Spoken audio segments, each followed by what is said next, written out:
노년에 들어서면서 이제 건강하고 행복하게 오래 사는 것은 많은 사람들의 바람 중 하나인데요. 현대에 와서는 점차 수명이 늘어나고 있습니다. 요즘 태어나는 아이들은 130세 시대를 이끌어 나갈 수 있다는 말도 있죠.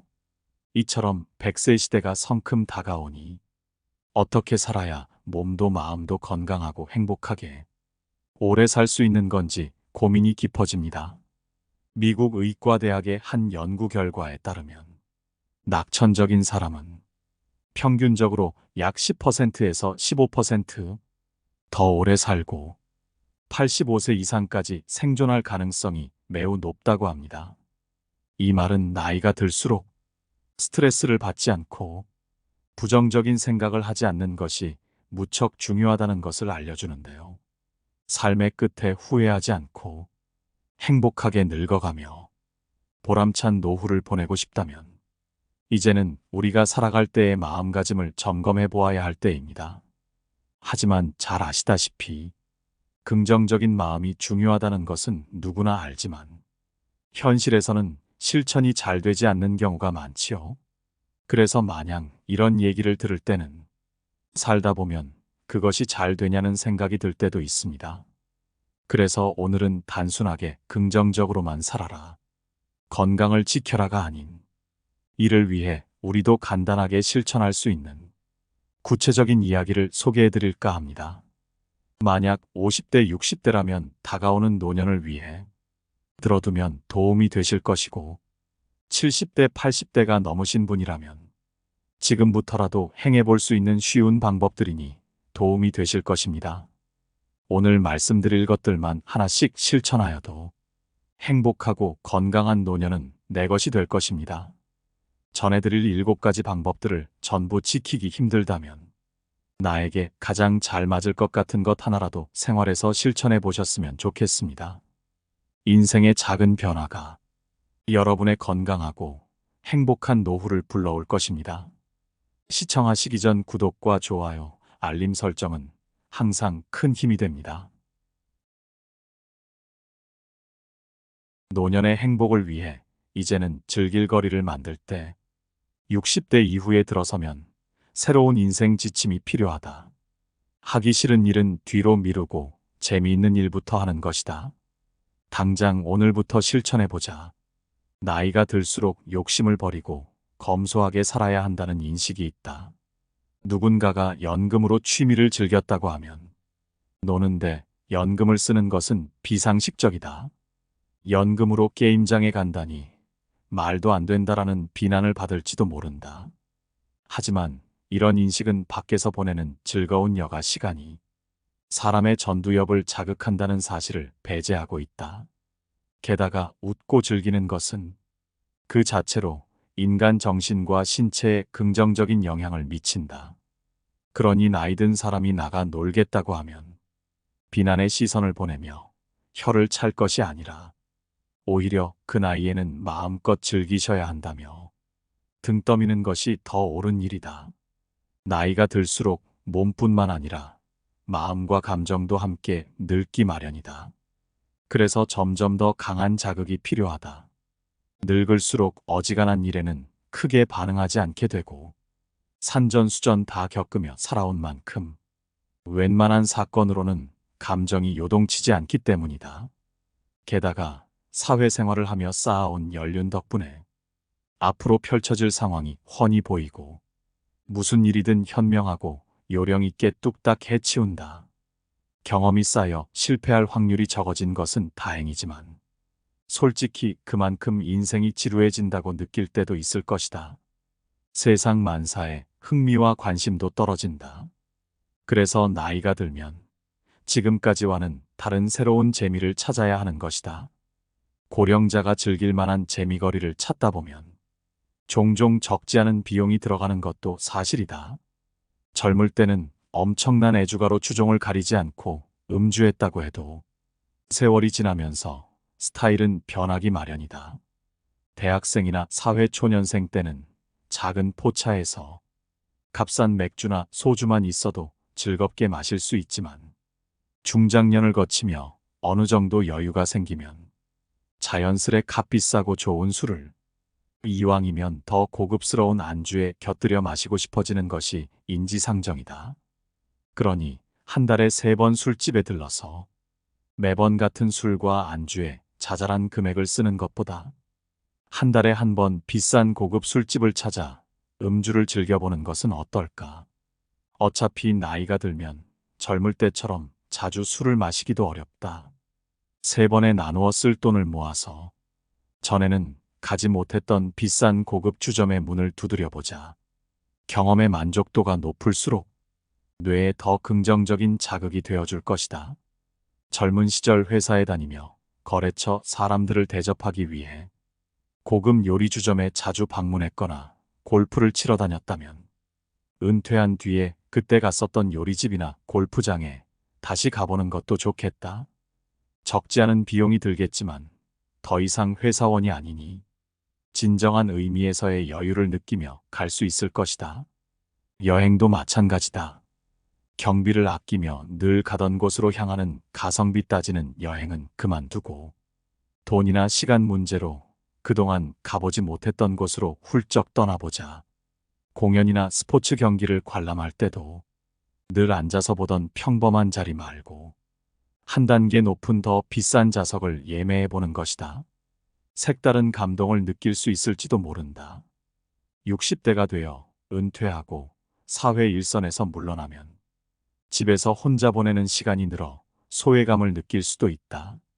이 시점의 양보다는 삶의 질을 추구하며 다양한 경험을 하면 깊이 있는 만족감을 얻는 것은 물론 여유를 실감하고 스스로를 더욱 잘 알게 될 것이다.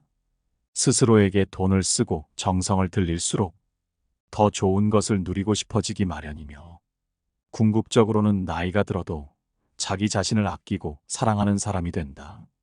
스스로를 사랑하면 당연히 행복해지고 행복감은 뇌에 긍정적인 영향을 끼친다. 이는 면역력 상승이라는 선순환으로 이어진다. 즉 노년에 마음껏 놀고 기분 좋게 돈을 쓰는 것은 정신 건강도 챙기고 노화도 늦추는 좋은 방법이다. 경제관념은 이제 다르게 돈을 행복하게 써라. 이제는 마인드 리셋이 필요하다. 나이 들어서까지 젊은 시절과 같은 마음으로 생활하면 일상이 괴로워질 뿐이다. 고령자 중 대다수가 은퇴 후에도 계속해서 어떻게든 돈을 모아야 한다고 생각한다. 타인에게 의지하거나 신세지는 것을 꺼리고 건강검진을 받고는 의사가 권하는 대로 탄수화물과 지방을 줄이며 소식하곤 한다. 하지만 이렇게 너무 참고 절제하는 생활 습관은 결코 즐겁고 행복한 노후를 보장하지 못한다. 사실 끊임없이 인내하고 욕구를 억누르기만 하는 것은 정말 괴로운 일이다. 경제관념은 생애 주기에 따라 달라진다. 젊은 시절에는 집을 샀다면 대출금도 갚아야 하고 자녀 교육비도 들어가는 데다 노후 자금까지 마련해야 하니 되도록 아끼고 절약하며 생활하는 경우가 많다. 한창 일하고 재산을 쌓을 나이에는 그게 맞다. 그러나 나이가 들면 자식들이 독립해서 생활비도 줄어들고 그동안 모은 돈이 있으니 어느 정도 여유가 생긴다. 그럼에도 많은 사람들이 나이가 들어서도 절약하는 습관을 고치지 못한다. 계속해서 아끼기만 하다가 어느 날 갑자기 쓰러져 다시는 일어나지 못하거나 치매에 걸려버린다. 그때부터 여행은 꿈도 꿀 수 없는 일이 된다. 분위기 좋은 레스토랑에서 식사 한 끼를 하는 일조차 버거워진다. 이렇게 치매나 노안이 와서 일상적인 생활을 하기 어려워지면 요양원이나 요양병원에 들어가게 된다. 이때쯤 되면 돈이 많이 필요해질 것 같지만 사실 노인 장기 요양보험 제도가 있어서 매달 들어가는 요양원비나 간병비는 연금으로 그럭저럭 충당되는 경우도 많다. 이 사실을 알게 되면 그제야 많은 이들이 때늦은 후회를 한다. 내 행복을 나중으로 미루지 말걸. 내가 왜 그렇게 악착같이 돈을 모았을까? 흘려보낸 인생이 너무나 아깝다. 조금 더 즐기면서 살 것을 일하며 안타까워하지만 그렇다고 젊음과 건강이 되돌아오지는 않는다. 그래서 60대, 70대, 80대에도 마인드 리셋이 필요한 것이다. 더 늦기 전에 지금까지의 생각을 버리고 마음가짐을 고쳐보자. 돈은 쓸 수 있을 때 마음이 풍족해지고 행복해지는 일에 충분히 써야 한다. 돈은 장보다 지갑에 있을 때 빛난다. 애당초 돈이란 가지고 있을 때보다 쓸 때 더 가치가 있는 법이다.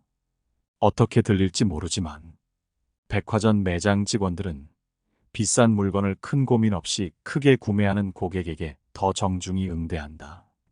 집에서는 자식이나 손주에게 용돈을 많이 내줄수록 좋은 부모이자 멋진 할머니, 할아버지 대접을 받는다. 물론 돈을 써야만 항상 인정받는다는 뜻은 아니지만 이것은 엄연한 현실이다. 돈으로만 사람을 판단하고 평가하지는 않겠지만 때때로 태도가 달라지는 것이 사실이다. 경제력이 있어야 훌륭한 사람이라는 말은 아니다. 다만 자본주의 사회에서는 손님이 왕임을 부정할 수 없다는 뜻이다. 그러니 돈을 적재적소에 잘 쓰는 사람이 현명한 사람이다. 죽을 때까지 계속 돈을 모으고 쌓아두기만 하는 것처럼 인생을 낭비하는 것은 없다. 자식 걱정과 유산 걱정은 서서히 내려놓자. 우리가 자식의 인생까지 평생을 책임질 수는 없다. 조금 냉정하게 들릴 수도 있지만 부모와 자식 사이에 너는 너 나는 나라고 선을 긋는 태도는 정말 중요하다. 자식이 사랑스럽지 않은 부모가 어디 있을까? 하지만 눈에 넣어도 아프지 않을 자식이라도 내가 평생 먹여 살려야지, 재산을 많이 남겨줘야지라고 의무감을 가질 필요는 없다. 또한 반대로 노후에는 자식에게 의지하며 살아야지. 그러려면 서로 다투지 말고 잘 지내야 해라는 생각도 접어두는 편이 낫다. 자식과 자신을 분리하지 못하면 어느새 종속당하게 된다. 부모와 자식이 서로 눈치만 보며 불편해하다가 관계는 파국으로 향할 수 있다. 노년이 될수록 행복하고 후회 없이 살기 위해서는 자식으로부터 독립해야 한다. 여기서 독립을 긍정적인 의미로 받아들이면 좋겠다. 부모는 자식에게서 독립해 오로지 본인의 행복만 추구하며 살아가야 한다. 적당히 선을 긋고 나의 재산과 시간은 나의 행복을 위해 써야 한다. 자식이 일자리를 구하지 못해서 생활이 불안정하거나 우울증을 앓고 정신적으로 힘들다고 해도 절대 부모가 문제를 전부 해결해 주지는 못한다는 사실을 기억하자. 또한 그럴 필요도 없다. 이럴 땐 기본적으로 사회복지제도의 도움을 받아야 한다. 오랜 세월 성실히 세금을 내지 않았는가? 그 세금으로 사회는 안전망을 어느 정도 구축해 놓았다. 그러니 노년이 되면 이제는 장성한 자식을 위해 무리하게 희생할 필요는 없는 것이다. 안타까워하며 마음을 쓰는 것과 실제로 문제를 해결해 주는 것은 별개의 일이다. 물론 이렇게 말하면 매정하다는 말을 들을 수도 있다. 하지만 나 몰라라 하며 자식에게 쓰는 마음까지 전부 거두라는 것은 절대 아니다. 대신 나서서 해결해 주려는 자세를 바꾸라는 것이다. 자식의 앞길은 자식이 닦아야 한다. 내 마음가짐을 바꿔야 결과적으로 자식을 자립하도록 이끌 수 있고 훗날 나이든 자식이 늙고 병든 당신을 돌보며 함께 불행해지는 일을 막을 수 있다. 마찬가지로 유산에 대한 걱정은 그만하자. 평생 모아서 잔뜩 남긴 유산은 결국 죽은 뒤 자식들 사이에 갈등과 분열만 일으킬 것이다. 유산이 많지 않다면 다툼이 생길 일도 크게 없다. 재산을 남기지 않고 눈을 감으면 자손과 친지들이 장례식장에 모여 참 좋은 사람이었어, 인품이 훌륭한 분이었지라고 말하며 평화롭고 조용하게 추모하는 것으로 끝날 것이다. 그러니 그동안 모은 돈은 이제 자신을 위해서 써보자. 자식에게 남겨주어야 하는 것은 유산보다 삶을 살아가는데 필요한 지혜와 인생을 즐기며 행복하게 사는 이상적인 부모에 대한 기억이다. 부양 책임은 혼자 떠안지 말자. 이제는 요양원의 도움을 적극 이용하는 것도 방법이다. 평균 수명이 늘어난다는 것은 개인이 질병을 겪는 시간이 길어진다는 의미이기도 하다.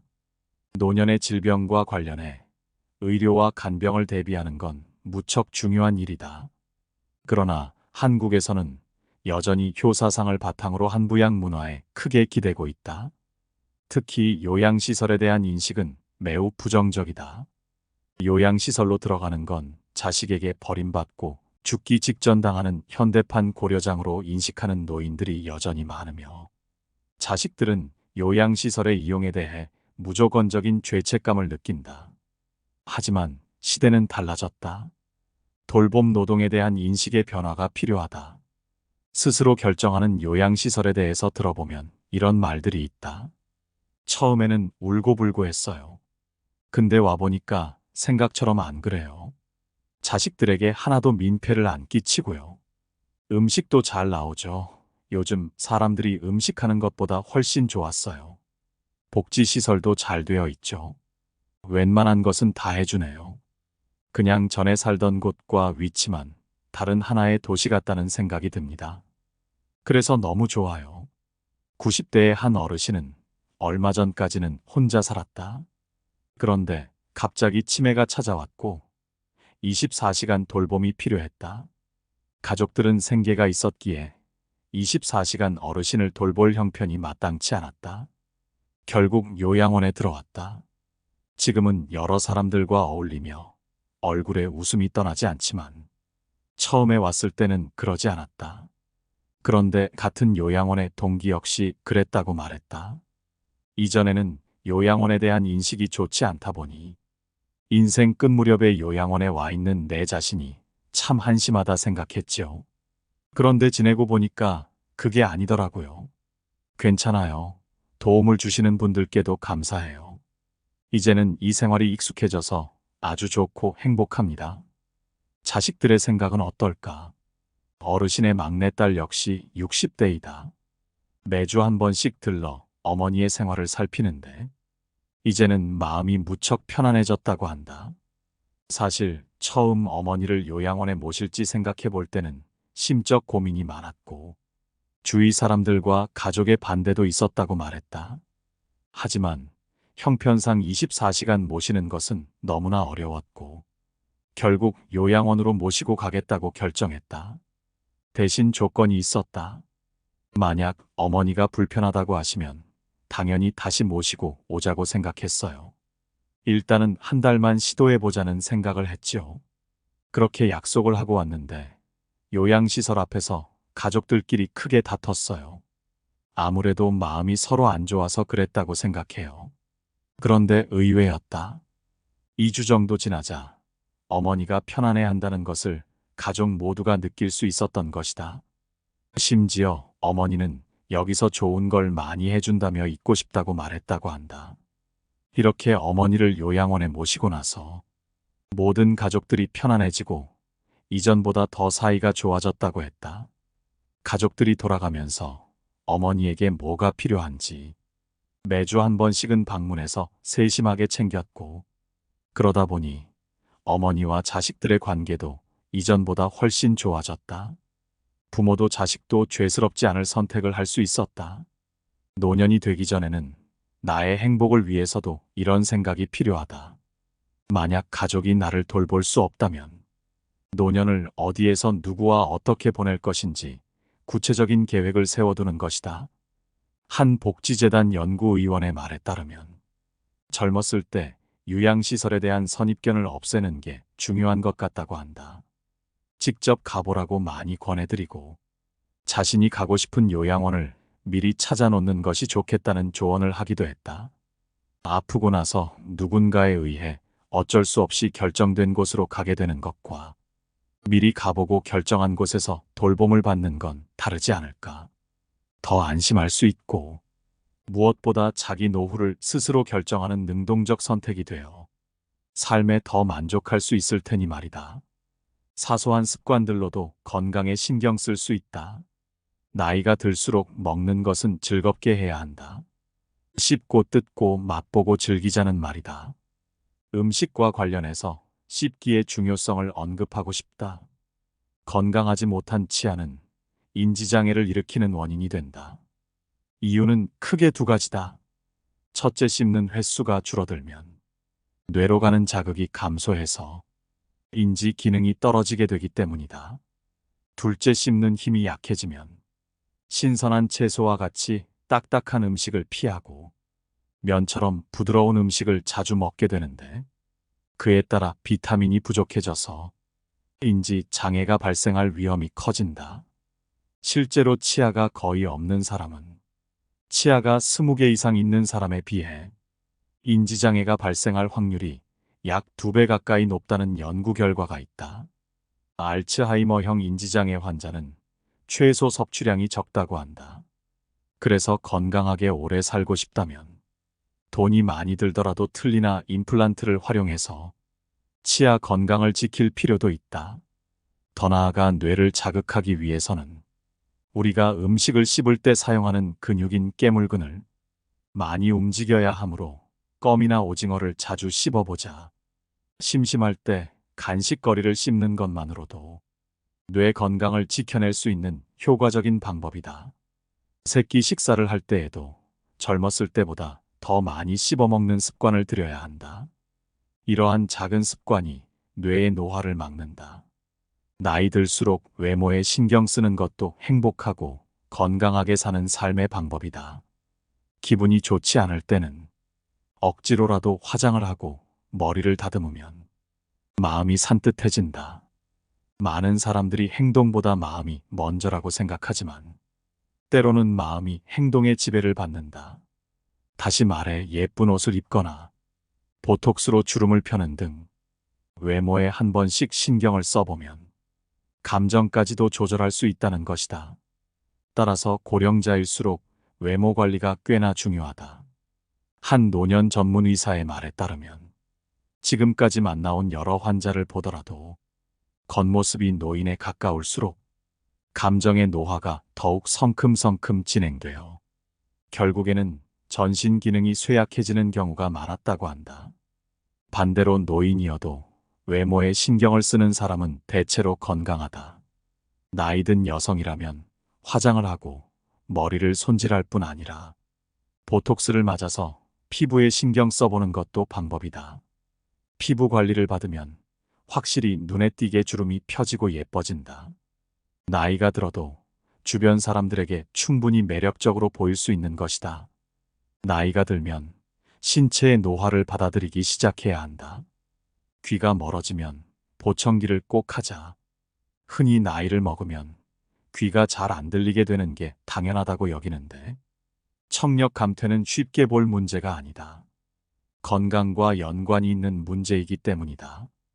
귀가 잘 안 들리면 인지 기능이 급격히 떨어진다. 청력이 떨어지면 다른 사람과 대화할 일이 줄어든다. 상대방의 이야기를 편안하게 들을 수 없으니 아무래도 누군가와 이야기하기가 꺼려지는 것이다. 이러면 사회 활동량이 줄어들고 우울감을 자주 느끼며 사회적 고립 상태에 빠지기 쉬워서 인지 장애를 겪을 확률이 높아진다. 또 귀가 멀면 다른 사람의 말을 듣기 위해 뇌 에너지의 대부분을 청각 처리에 사용하게 되면서 다른 인지 기능들은 상대적으로 점점 쇠퇴해 간다.